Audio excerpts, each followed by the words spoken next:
हाँ भाई मुंशी क्या हाल है तेरा? अल्लाह दा एहसान है शेख साहब। ए की गल है रोज आमदन घट होंदी वेंदी की गल है कोई ख्याल नहीं करदे पे? नहीं शेख साहब इन दिहाड़ियां दे विच ना पट्ठा थोड़ा शार्ट है पट्ठे दे लेट अपने नु बाकी देख लो चारा तो ए ठीक है। गन्ना इतना इस्तेमाल हो रहा है लेकिन कोई बचत नहीं आ रही। नहीं नहीं बच्चा ठीक है अल्लाह खैर करे दिहाड़ियां दे बेहतर हो गनी है ए जेड़ा ना 2-4 दिन ते यो नवे पट्ठे नु हाथ ला के और ठीक होए। ते खाद छाद सट छोड़ी है? जी खाद मंगवाई है 60 रहे हैं सुबह 60 दी। अस्सलाम वालेकुम। जी वालेकुम अस्सलाम जनाब शेख साहब क्या हाल है ठीक हो? जी जी साकिब भाई क्या हाल है ठीक हो? जी अल्लाह पाक दा शुक्र है शेख साहब मुबारक तो देनी है ਤੁਹਾਡਾ ਜਿਹੜਾ ਨਾਂ ਹਾਈ ਸਕੀਮ ਦੇ ਵਿੱਚ ਆ ਗਿਆ ਹੈ जी जी ਤੇ ਤੁਸੀਂ माशाल्लाह माशाल्लाह माशाल्लाह बहुत उम्दा माशाल्लाह। ਜੀ ਤੁਸੀਂ ਖੁਸ਼ਕਿਸਮਤ ਉਹਨਾਂ ਖੁਸ਼ਕਿਸਮਤ ਦੇ ਵਿੱਚ ਹੋ ਜਿਨ੍ਹਾਂ ਦਾ ਨਾਂ ਇਸ ਵਾਰੀ ਜੀ ਹਾਈ ਸਕੀਮ ਦੇ ਵਿੱਚ ਆਇਆ माशाल्लाह है। बड़ी खुशी हुई 7वीं दफा हर साल मेरा नाम आ रहा है माशाल्लाह जी बड़ी खुशी जी हो रही है बिल्कुल जी बहुत माशाल्लाह। बहुत मुबारक हो शेख साहब। खैर मुबारक भाई बड़ी खैर मुबारक। सर मेहरबानी बहुत शुक्रिया। शुक्रिया शुक्र अल्हम्दुलिल्लाह। शेख साहब की होया खैर बड़े खुश नजर आ रहे हो। माशाल्लाह हज वास्ते दरखास्त अप्लाई की है ਉਹਦੇ ਵਿੱਚ ਨਾ ਆ ਗਿਆ बड़ी खुशी दी गल है माशाल्लाह। इस माशाल्लाह दफा हज ते जा रहे हैं। साडे गरीबां दी दुआवां नाल अल्लाह तो आते कितना राजी हो रहा है देख लो। मेरे ख्याल है 7वीं दफा तुसी जेड़े अल्लाह दे घर जा रहे हो। जी जी 7वीं दफा शेख साहब बड़ी बड़ी मुबारक होवे साडी तरफ। शुक्रिया जनाब शुक्रिया।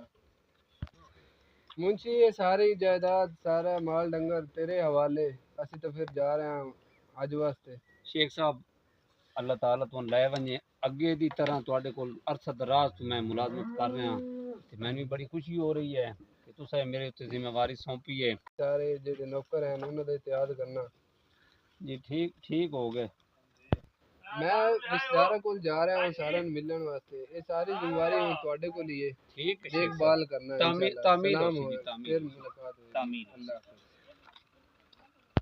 अल्लाह दा शुक्र है भाई 7वीं दफा हज ते जा रहे हैं ते तुसी आ जाना 2 बजे दी दावत है सारे नु पूरी फैमिली नु लेके आना इत्थे साडे कोल पहुंच जाना फिर मिल के खाना। अस्सलाम वालेकुम शेख साहब जी वालेकुम मुबारक हो अस्सलाम आ जिले ठीक है। मुंशी दस्या भाई हज ते गंद पे हो जी 7वीं मारी।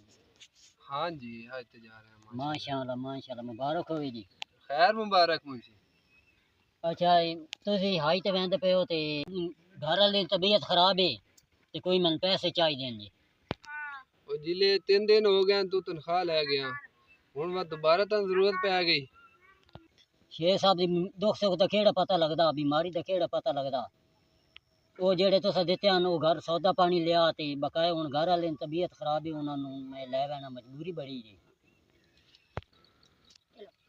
3 दिहाड़े हो गए तू जिले मेरे को पैसे ले गया ये बार बार पैसे मंगने वाला काम खत्म कर कोई नहीं मेरे को पैसे। शेख साहब मजबूरी बड़ी आई दे छोड़वा दवाई लैन वैना अल्ली भी लेना तो तुम कोली भी खावना असा किदे वैना। मेरे को पैसे शैसे कोई नहीं मेरे मेहमान आ रहे हैं तू जा कम कर पैसे कोई नहीं मेरे को। गरीब बंदे में मजबूरी बड़ी आई वक़्त सारी लेने चल जा जा। वालेकुम अस्सलाम आप तुझे क्या हाल है ठीक है वो? शेख साहब बहुत बहुत मुबारक हो इस दफा सुना फिर दोबारा आए थे जा रहे हो। जी जी अल्लाह ताला दा करम है माशाल्लाह इस दफा फिर आज ते जा रहे हैं। चलो अल्लाह पाक तुम खैर खरीद में लाए जाए। अस्सलाम वालेकुम। वालेकुम अस्सलाम मुंशी क्या हाल है? शेख साहब खैरियत ठीक ठीक ठाक ठाक रब दे एहसान। शेख साहब ठीक हो? जी ठीक ठाक। शेख साहब बंडा ही मंगवा लिया और अच्छा बाकी ठीक शेख हो गया। हाँ शेख साहब मैं एक गुजारिश कर आया हूँ मौका तो नहीं है लेकिन मैं बड़ा मजबूर हूँ। मैं बोलो बोलो दसो। शेख साहब मैं तो पता ही है कि हर बारी थोड़ी तनख्वाह तो अलहमदुलिल्लाह अच्छा गुजारा हो रहा लेकिन इस बारी इंज बनया मकान तो सी रह रहे हैं 14,000 रुपया हूँ सवेरे ही मालिक मकान आया कि उस आख्या जड़ा ना 2-3 दिन के अंदर अंदर मकान खाली कर दो नहीं तो किराया सन एडवांस चाहिए अगे वो कुछ दिन ठहर वह पता नहीं वो बच्चा बाहर जा रहा यानी सानू बड़ा तंग कर रहा तो मैं बड़ा परेशान हाँ तो मैं ना मेहरबानी करो 14,000 रुपया जड़ा ना किराया दे दो तो बाकी मेरी तनख्वाह चो 2-4 हज़ार करके कट लवे। मुंशी मैं तो थोड़ी मजबूरी है तो ठेका नहीं लिया होया ਇਹ ਤੁਹਾਡੇ ਘਰ ਦੇ ਜਿਹੜੇ ਮਾਮਲਾਤ ਨੇ ਘਰ ਹੀ ਸੰਭਾਲੋ। ਮੇਰੇ ਕੋਲ ਤਾਂ ਤੁਸੀਂ ਤਨਖਾਹ ਲੈਂਦੇ ਹੋ ਮਹੀਨੇ ਦੀ, ਉਹ ਮੈਂ ਤੁਹਾਨੂੰ ਦੇ ਛੜਿਆਨਾ। ਇਸ ਤੋਂ ਇਲਾਵਾ ਮੇਰੇ ਨਾਲ ਕੋਈ ਹੋਰ ਗੱਲ ਕਰਨ ਦੀ ਲੋੜ ਕੋਈ ਨਹੀਂ ਹੈ। ਅੱਗੇ ਜਿੱਲੇ ਵੀ ਆਇਆ ਉਹ ਇਹੀ ਗੱਲ ਕਰ ਰਿਹਾ, ਮੈਨੂੰ ਪੈਸੇ ਦਿਓ ਪੈਸੇ ਦਿਓ।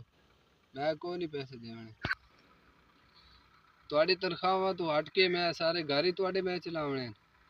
नहीं शेख साहब मैंने तो मजबूरी बनी है अरसा दराज तुहाडे कोलों मैं कोई पैसे मंगे हुए नु या इस तरह दा सीन बने हुए है। पहली दफ़ा ये मसला बनया है किराया ला ते अगर न मंगसी है इस दफ़ा मेहरबानी कर दिओ। बड़े परेशान हाँ, नाले तुसी अल्लाह दे घर जा रहे हो ते तुसी मेहरबानी कर दिओ। ਇਹ ਗੱਲਾਂ ਤੂੰ ਮਨ ਨਹੀਂ ਸਿਖਾਵਣੀਆਂ ਕਿ ਮੈਂ ਅੱਲਾ ਦੇ ਘਰ ਜਾ ਰਿਹਾ। ਠੀਕ ਹੈ ਨਾ जी ਮੇਰੇ ਕੋਲ ਤੁਸੀਂ ਕੰਮ ਕਰਦੇ ਹੋ ਤਾਂ ਤਨਖਾਹ ਲੈ ਰਹੇ ਹੋ, ਫ੍ਰੀ ਵਿੱਚ ਕੋਈ ਨਹੀਂ ਕੰਮ ਕਰਦੇ। शेख साहब मैं तो तुहानू शेख समझ के मैं क्या साडे सरपंच होई ने ते साडे मददगार तुसें ही मदद करनी है साडी। असां होर कहंदे कोल जाइए। ਜਾ ਆਪਣਾ ਕੰਮ ਕਰ, ਮੇਰੇ ਕੋਲ ਪੈਸੇ ਸ਼ੈਸ ਕੋਈ ਨਹੀਂ। मैं तो एक बड़ा सोच के आया सी कि मेरा जड़ा मसला है ना वो इत्थे हल होवे सी, लेकिन ਜਾ ਕੰਮ ਕਰੋ, ਤੇਰੇ ਤੇ ਸਾਰਾ ਕੰਮ ਪਿਆ ਹੋਇਆ। ठीक है जी अल्लाह राजी उन्हें ਅੱਲਾ ਹਾਫਿਜ਼। अल्लाह हाफिज जी। अपना व्यूअर आज ਦਾ ਜਿਹੜਾ ਵਲੌਗ ਸੀ ਉਹਦਾ ਐਂਡ ਤੇ ਜਿਹੜਾ ਮਕਸਦ ਹੈ ਉਹ ਇਹੀ ਪੈਗਾਮ ਹੈ ਸੀ ਕਿ ਸ਼ੇਖ ਸਾਹਿਬ ਹਜ ਤੇ ਜਾ ਰਹੇ ਨੇ। ਸ਼ੇਖ ਸਾਹਿਬ ਕੋਲ ਬਹੁਤ ਜ਼ਿਆਦਾ ਪੈਸਾ, ਇਹਨਾਂ ਦੇ ਕੋਲ ਜਿਹੜੇ ਮੁਲਾਜ਼ਮ ਹਨ ਉਹਨਾਂ ਦੀ ਮਜਬੂਰੀਆਂ ਤੋਂ ਸ਼ੇਖ ਸਾਹਿਬ ਨਾਜਾਇਜ਼ ਫਾਇਦਾ ਉਠਾ ਰਹੇ ਨੇ।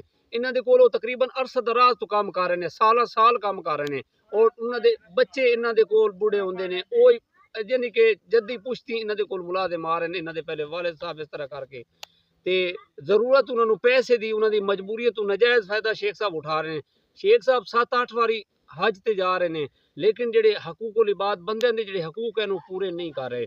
ਲਿਹਾਜ਼ਾ ਇਹੀ ਪੈਗਾਮ ਦੇ ਨਾਲ ਸਾਨੂੰ ਇਜਾਜ਼ਤ ਦਿਓ। ਅਗਰ ਭਾਈ ਕੋਈ ਤੁਹਾਡੇ ਕੋਲ ਮੁਲਾਜ਼ਮ ਹੈ ਜਾਂ ਤੁਹਾਡਾ ਕੋਈ ਪੜੋਸੀ ਹੈ ਜਾਂ ਤੁਹਾਡੇ ਕੋਲ ਪਿੰਡ ਦੇ ਵਿੱਚ ਕੋਈ ਗਰੀਬ ਹੈ ਤਾਂ ਹਜ ਤੁਹਾਡੀ ਉੱਥੇ ਹੀ ਹੋ ਜਾਂਦੀ ਹੈ, ਤੁਸੀਂ ਉਹਦੀ ਮਦਦ ਕਰੋ। ਅਗਰ ਉਹ ਬੇਵਾ ਹੈ, ਉਹਨੂੰ ਕੋਈ ਪੈਸਿਆਂ ਦੀ ਜ਼ਰੂਰਤ ਹੈ, ਬਿਮਾਰ ਹੈ, ਉਹਨੂੰ ਦਵਾਈ ਦੀ ਜ਼ਰੂਰਤ ਹੈ, ਇਹ ਹੀ ਹਜ ਹੈ ਤੁਹਾਡੀ।